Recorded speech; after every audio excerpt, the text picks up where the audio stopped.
اب خان صاحب کو کون منائے گا, کیونکہ منانا تو ہے نا, یہ تو نہیں ہے کہ ایسے ہی سلسلہ چلے گا, کیونکہ آپ نے دیکھ لیا کہ فیل ہو گئے ہیں, کمزور ہو گئی ہے پارٹی, ڈویژنز ہو گئی ہیں. اب Bushra be be is taking charge. Divisions بڑی امپورٹنٹ ہوتی ہیں, اگر کسی نے چارج لینا ہو نا تو پہلے ڈیوائڈ کرتے ہیں, ڈیوائڈ کر کے پھر ایک ایسا شخص یا ایسا شخص آتا ہے جو کہ سب کو کنٹرول کر لیتا ہے, اس کے اوپر سب رضامند ہو جاتے ہیں. And who better than Bushra be be, because Imran Khan صاحب نے مہر لگائی ہوئی ہے. تو بشرا بی بی پہلے تو یہ کہتے تھے کہ میں تو سیاست میں ہوں ہی نہیں, میں تو ایک گھریلو بیوی ہوں. اب تو کلیئر ہو گیا نا کہ گھریلو شلو she is now a politician and she is Imran's right hand man. مین میں نے کہہ دیا, وومن آرمی ہے وہ مین. تو اب آئی تھنک تیاری کریں آپ کہ اب گنڈا پور صاحب کی جو باتیں ہیں ان میں کوئی اہمیت نہیں ہے. اچھا, اب جو وکلا حضرات باتیں کرتے ہیں کوئی اہمیت نہیں ہے, کسی کی کوئی اہمیت نہیں ہوگی. ایز وی موو فارورڈ سب سے زیادہ اہمیت بشرا بی بی کی ہوگی, اور وہی اب بیانیاں بنائیں گی, ٹھیک, وہی آپ خان صاحب کی پارٹی کو لیڈ کریں گی ان دی ایبسنس آف خان صاحب. ٹھیک ہے, لیکن پس پردہ جو مذاکرات تھے ان کے بارے میں قیاس رائے یہ کی جا رہی تھی کہ وہ بشرا بی بی کے ساتھ ہی ہو رہے ہیں اسٹیبلشمنٹ کے. میں آپ کو پہلے دن سے کچھ کہہ رہا ہوں, تھوڑا شرمندہ ہوتا ہوں رپیٹ کرنے میں کہ میرے تھی نہ کوئی جن بھوت آ جان, میرے ڈر ہی لگتا رہتا ہے, کیا پتہ پہلے سے ہی ہو آپ کے ساتھ. تو اس لیے میں زیادہ باتیں نہیں کروں گا, بٹ میں یہ ضرور کہوں گا کہ Bushra be be will be bridge. Bushra be be can play the role of a bridge. یہ جو کرائسس چل رہی ہے نا, اس کو ریزالو کرنے کے لیے, آگے جانے کے لیے Bushra be be will be very important. پل کا کردار ادا کریں گی, پش نہیں کریں گی. پل. اچھا, لیکن ایسے میں وہ جو پش ہوا نا پہلے, ہاں, وہ شاید پل ہی تھا. وہ یہ 26 نومبر کی بات کر رہے ہیں. اچھا, ہاں, تو پش لگ رہا تھا نا, پہنچو ڈی چوک, تو وہ نتیجہ کی نکلیا, پل ہی بنیا نا, پل نہیں بنیا, سمجھے نا, پل بیک, ہاتھ میں آگے اختیارات اور معاملات. اور تو اس لیے آئی تھنک اس سے زیادہ بات مناسب نہیں ہے کرنی, but look out for Bushra be بی. ٹھیک ہے. اور نیکسٹ ویک کو اگر ہم دیکھیں تو تیسری میٹنگ ہونی ہے مذاکراتی کمیٹیوں کی آپس میں, اور اس میں تحریری مطالبات دینے پڑیں گے, کیونکہ عرفان صدیقی صاحب کے مطابق 12 دن میں 1 انچ معاملات آگے نہیں بڑھے. تو لکھ کے کیوں نہیں دے رہی پاکستان تحریک انصاف؟ یار تحریک انصاف کوئی پارٹی ہے؟ کوئی پارٹی تو نہیں ہے نا. اب وہ خان صاحب نے جو ان کو کہنا تھا کہہ دیا ہوا ہے, مگر ابھی بھی وہ لکھ کے نہیں دے رہے, کیونکہ ان کو نہیں پتا کہ خان صاحب کل پھر کہیں گے یہ کیوں نہیں کیا اور وہ کیوں کیا. دوسری بات یہ ہے کہ ان کا یہ خیال ہے کہ اگر لکھ کے دے دیا تو ایک قسم کی تسلیم ہوگی نا کہ گورنمنٹ کو مان لیا, لیجیٹمیسی آف دا گورنمنٹ, ان کے ساتھ مذاکرات چل رہے ہیں. تو بہتر یہ اس کو انفارمل ہی رکھا جائے اپنے ڈیمانڈ. جیسے کہ ایک طرف ان کے جو میڈیا والے لوگ ہیں وہ یہی کہہ رہے ہیں نا, تو آپ دیکھ لیجیے گا 2 مہینے کے بعد ریمیٹنسز کم ہو جائیں گے, یہ ہو جائے گا, وہ سول ڈس اوبیڈینس تو چل رہا ہے, and so on and so forth. تو ہتھیار اپنا کوئی بھی نہیں گراتا جب مذاکرات ہو رہے ہوں, نہ گورنمنٹ نے گرائے ہیں نہ انہوں نے گرائے ہیں. ایک بات میں آپ کو کہہ دوں, اسٹیبلشمنٹ نے پیغام بھیج دیا عمران خان کو کہ آپ کے اور ہمارے درمیان مذاکرات نہیں ہوں گے. پس پردہ جو تھے کچھ نہیں ہوگا. اب آپ حکومت جو آج کی حکومت ہے اس کے ساتھ بات کریں. ایسا کیوں کیا اسٹیبلشمنٹ؟ تاکہ یہ جو عمران کہتا ہے نا, جو پاورفل لوگ ہیں انہی کے ساتھ بات کرنی ہے. اس گورنمنٹ کو تو ہم مانتے نہیں ہیں, تو فارم 47 گورنمنٹ ہے, کہتے ہیں مانو نا اس کو, پہلے یہ مانو, نہیں اس کے ساتھ بات کرو گے اور کوئی بات نہیں ہوگی تو ادھر ہی ہوگی, تو پھر اسی کو مان لیا نا آپ نے. یہ وہی ایکسٹینشن ہے کہ وہ کہتے ہیں ہم نے لکھ کے نہیں دینا, وہ کہتے ہیں ایسے نالی گل کرو. اچھا ٹھیک ہے. اور یہ اب آپ دیکھیں گے کہ یہ پیغام آئے گا آپ کو مختلف جگہوں سے کہ اسٹیبلشمنٹ کا پوائنٹ آف ویو یہ ہے, وی آر ناٹ, ہم تو اپنا کام کر رہے ہیں. بیرسٹر گور نے کہہ دیا اسٹیبلشمنٹ کے ساتھ کوئی مذاکرات, تو بس پھر آپ سمجھ جائیں کہ بیرسٹر گور بھی یہ کہہ رہے ہیں کہ ہم حکومت کے ساتھ ہی بات کریں گے. ایسے ہی ہے نا, اسٹیبلشمنٹ کے ساتھ کانٹیکٹ ختم ہو گیا, نہیں ہے رابطہ. اور یہ پیغام اب آپ کو ملے گا فرام بوتھ سائڈس. اسی لیے گورنمنٹ کو بھی یہ کہہ دیا گیا کہ ہن تسی اٹھو تو گل کرو. تو اس لیے یہ کمیٹیاں شٹیاں بن رہی ہیں, کیونکہ بھائی لوگوں نے کہہ دیا کہ جی یو ڈیل ود اٹ, آپ گورنمنٹ ہیں, یو ڈیل ود اٹ. ٹھیک. اب گورنمنٹ کیسے, now government wants to go home, تو اسٹیبلشمنٹ کو پتہ ہے نا کہ یہ تو کبھی ڈیمانڈ کنسیڈ ہی نہیں کریں گے نا کہ اس سال الیکشن کرا لو. جی. تو کہتے ہیں سیف ہے آپ پہ کرن, کامیاب بھی ہوں گے یا نہیں ہوں گے سارا بوجھ چوروں سے پائے گا, گورنمنٹ سے پائے گا. ساڑھے وال کیوں آ رہے ہو, فوکس کرو ادھر, گالی پڑنی ہے تو ادھر پڑے, ہمیں بھی کیوں کہا جا رہا ہے. تو they are washing their hands of the whole thing. Right. مگر اب میں پھر کیا کروں, چلے آپ اگلے ہفتے کہہ دیجیے گا. کبھی اپنا ہینڈ پل نہیں کرتی, تو رکھتی ہے ہینڈ. تو بس اب اس سے زیادہ dark horse, Trojan horse, establishment, ہاتھ, گورنمنٹ, لکھ کے دینا نہیں لکھ کے دینا, ان سے بات کریں. اب خود سمجھ جائیں آپ. چلیں, عقل مندوں کے لیے اشارہ کافی ہے, اور آپ کے دیکھنے والے خاصی عقل مند ہیں. دیکھتے ہیں وہ اس سے کیا نتیجہ نکالتے ہیں. مذاکرات کا بھی نتیجہ نکلنا ضروری ہے, اور اس کے لیے پاکستان تحریک انصاف کو لکھ کر اپنے مطالبات حکومت کے سامنے رکھنے ہیں, اور جب حکومت سے بات ہوگی تو پھر بات چل نکلے گی. واپس آتے ہیں بریک کے بعد. ویلکم بیک ٹو دی شو. اب وعدہ نبھائیں گے, آپ کے سوالات شامل کر لیتے ہیں. عدیل احمد صاحب آسٹریلیا سے. اگر ہم 1 منٹ کے لیے سیٹھی صاحب سب کو مشورہ دیتے ہیں, کبھی میاں صاحب کو, کافی لوگوں کو, تو لوگ عمل بھی کرتے ہیں. سیٹھی صاحب کو اگر 1 منٹ کے لیے پاکستان کی سب سے پاورفل کیپ ہے وہ پہنائیں, اور میڈم عائشہ کو اگر ہم 1 منٹ کے لیے عوام سامنے بٹھا دیں, تو اس ٹائم سیٹھی صاحب اگر وہ کیپ پہن کے کیا سوچ رہے ہیں؟ ان کے پاس وقت بھی آ گیا ہے, اب وہ آئینی ترمیم کے بعد 5 سال بھی آگے ایک ایکسٹینشن کی بھی کوئی ٹینشن نہیں ہے, عوام کا ایک دباؤ بھی ہے, ایک پاپولیرٹی بھی ہے, عمران خان کے ساتھ رہنا بھی ہے, ایک انٹرنیشنل پریشر بھی ہے, ملک کی جو انٹرنلی جو ایشوز ہیں بلوچستان میں, کے پی میں, لا اینڈ آرڈر کی جو سچویشن ہے, اکانومی کے جو معاملات ہیں, تو وہ سب سے پاورفل ٹوپی والا بندہ کیا سوچ رہا ہے اس ٹائم پہ؟ کتنے مروان لگے نے مینوں. پا جی مینوں نہیں پتا اور ٹوپی والے بندے کی سوچتے پے نے, تو مہربانی کرو ٹوپی میرے سر تو لا لو تسی, اسی گنجے ہی چنگے. اچھا آئیے اب کہ what is my advice to everybody اس ملک کی جو کرائسس ہے اس سے نکلنے کے لیے. اور بھائی میری ایڈوائس از میننگ لیس. یہاں اتنے بڑے گھوڑے اور ہاتھی ایک دوسرے کو ساتھ ٹکر لے رہے ہیں, who is going to listen to me. مگر بات سیدھی سی ہے, کوئی زیادہ ٹیڑھی نہیں ہے. اگر یہ بات سمجھ آ جائے سب کو تو جلدی مسئلے حل ہو سکتے ہیں. مسئلہ یہ ہے کہ اعتماد نہیں ہے خان صاحب کا سیاسی جماعتوں کے اوپر اور اسٹیبلشمنٹ کے اوپر, اور اسٹیبلشمنٹ کا اعتماد نہیں ہے خان صاحب کے اوپر اور اس کی پارٹی کے اوپر. اب اس کو اعتماد کیسے واپس ریسٹور کیا جائے تاکہ یہ معاملہ آگے بڑھے اور ملک کے نقصان نہ ہو جائے اس کے اندر. جو ہو رہا ہے آپ دیکھ رہے ہیں, یہ انٹرنیٹ ڈسرپشنز ہو رہی ہیں, لانگ مارچز ہو رہی ہیں, فارنرز انویسٹمنٹ رک گئی ہے یہاں, لوگ بزنس ڈیلز کرنے کے لیے نہیں آ رہے ہیں, سرمایہ دار یہاں سے اٹھ کے باہر جا رہے ہیں, تو باہر سے یہاں کون آئے گا, and so on and so forth. تو اب بات یہ ہے کہ الٹیمیٹ گول کیا ہے جس کے ساتھ مسئلہ ایک کچھ حد تک حل ہو سکتا ہے. وہ یہ ہے کہ ایک نئی الیکشن ہو جائے. سب کے ذہن میں یہی بات ہے کہ اگر ایک فری اینڈ فیئر یا relatively free and fair election ہو جائے تو شاید اس کے ساتھ کچھ مسئلے حل ہو جائیں. مگر وہ الیکشن فری اینڈ فیئر اس وقت ہوگی جب عمران خان یہ سمجھیں گے کہ فری اینڈ فیئر کا مطلب ہی یہ ہے کہ ان کو الیکٹ کیا جائے ایز پرائم منسٹر. خان صاحب کے ذہن میں فری اینڈ فیئر کا مطلب ہی ہے. اب کیا آج اگر الیکشن ہو تو کیا میجورٹی خان صاحب کو ملتی ہے کہ نہیں ملتی؟ پرابیبلی مل رہی ہے, کافی پاپولر ہے, کے پی میں بھی ہیں اور پنجاب میں بھی ہیں. سندھ میں بھی ٹیسٹ نہیں کیا گیا پیپلز پارٹی کو, مگر میرا خیال ہے وہاں بھی پی ٹی آئی میں gave the People's Party run for its money. وہاں بھی مسئلے بن سکتے ہیں. مگر کیا یہ ممکن ہے؟ نہیں.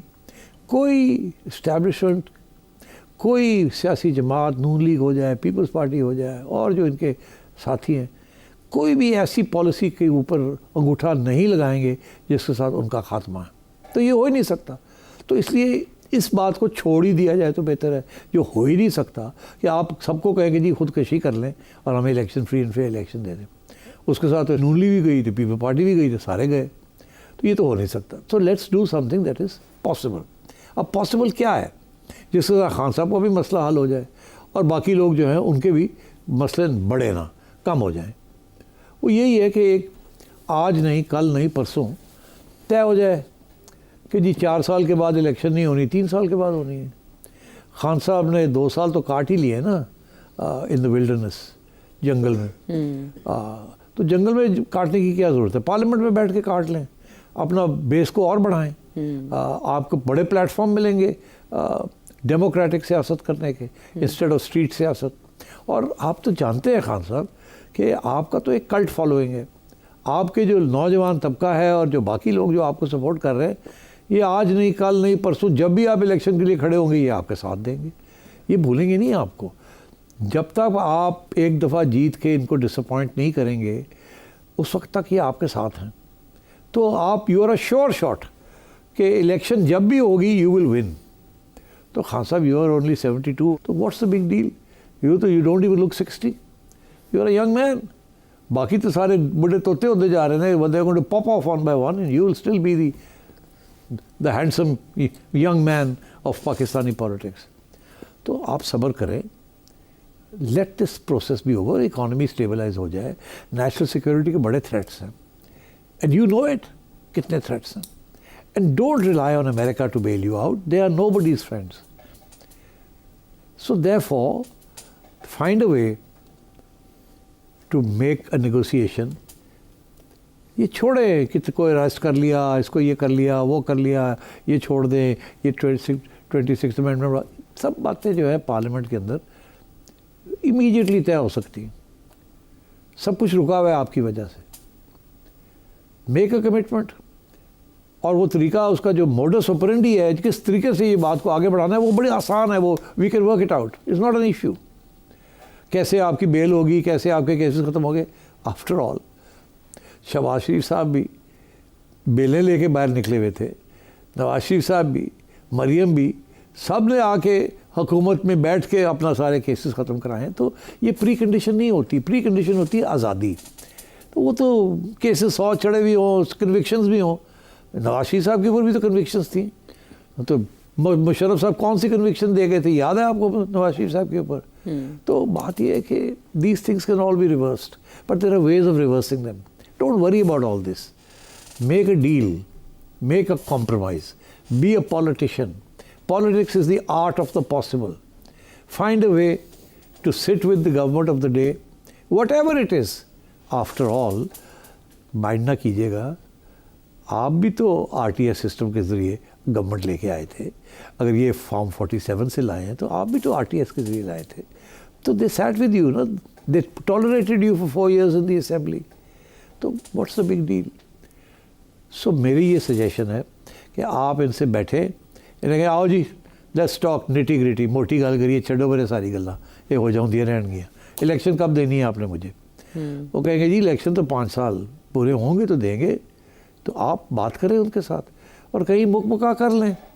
تھوڑی دیر لگے گی لین دین میں, مکمکا کر لیں.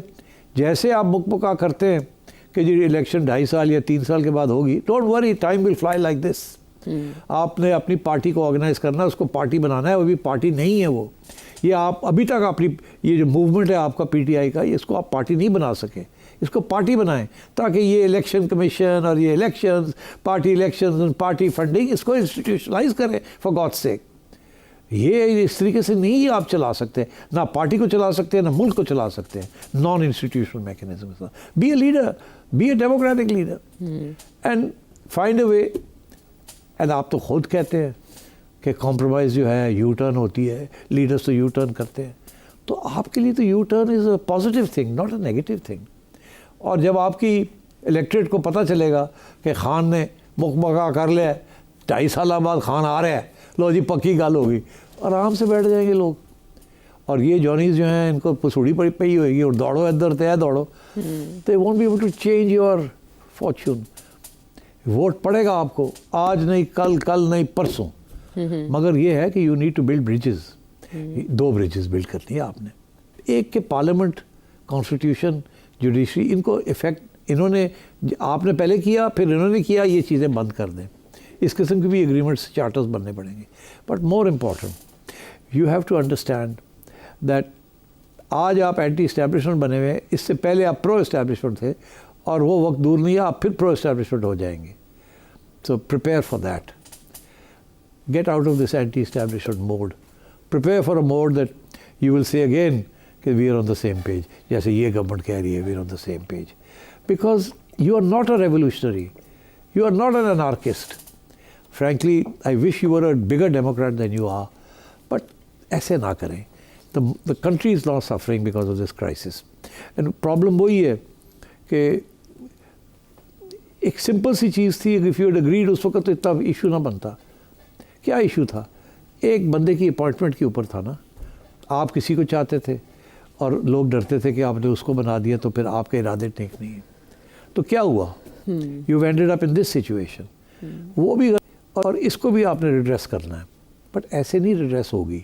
It will be redress through a compromise. اور میرا خیال ہے it is not difficult to make this compromise, but you have to be a politician, and I think you can do that. Take the country out of crisis, be a politician, make a compromise, come back into power. That is what all politicians have done. Nawaz Sharif صاحب نے 3 دفعہ کیا ہے, 3 دفعہ. Peoples party نے 3 دفعہ کیا ہے, سیکریفائسز بھی کیے, مار بھی کھائی ہے, اور پھر کمپرومائز کر کے بیک ان پاور. تو learn some thing from them. And also انہوں نے ایک دوسرے کو ٹالریٹ بھی کیا ہے اور ورک بھی کیا ہے ایک دوسرے کے ساتھ. And that is what a multi party system is about. تو یہ جو آپ کا فلسفہ تھا نا کہ فوج میری ہے, فوج جو میں کہوں گا وہ کرے گی, میرے سیاسی اپوزیشن والوں کو سب کو دھرے گی, اڑا کے رکھ دے گی, میں فوج کے ساتھ مل کے 10 سال حکمرانی کروں گا, یہ غلطی بھٹو صاحب نے بھی کی تھی. ذوالفقار علی بھٹو نے بھی یہ کی تھی 1971 کی ڈیبیکل کے بعد. کیا ہوا؟ نہیں کر سکتے آپ. It's too powerful, strong an institution. یہ کسی کی نہیں ہے, یہ اپنی ہے, اور ان کے ذہن میں یہ ہے کہ یہ پاکستان کی ہے. اب آپ کو یہ بات پسند آئے یا نہ پسند آئے, بات یہ ہے کہ یہ بھی ایشوز اس وقت ریزالو ہوں گے کہ آپ کی ڈومین کیا ہے اور سیاستدانوں کی ڈومین کیا ہے. یہ ہائیبریڈ ریجیم ہے, اس کے کیا کانٹورز ہیں, اس کو بھی آپ کو اب طے کرنا پڑے گا. So on the one hand you have to sit with the politicians and find a way out, and on the other hand you and the politicians others have to sit together with the establishment and decide how you will run this country. There are too many stakeholders, too many divisions, too few resources. So we will have to work together to save this country. تدبر اور حکمت سے سیاست کا تقاضا کریں یہ حالات. اگلا سوال ہے غلام حسین صاحب کراچی سے. سر, جس کے پاس بہت زیادہ پیسہ ہوتا ہے وہ سیٹھ کہلاتا ہے, اور آپ ہیں نجم سیٹھی, تو کیا آپ کے پاس کم پیسہ ہے جو آپ سیٹھی ہو؟ اور بھائی میں سیٹھ ہی ہوں, سیٹھ نہیں ہوں.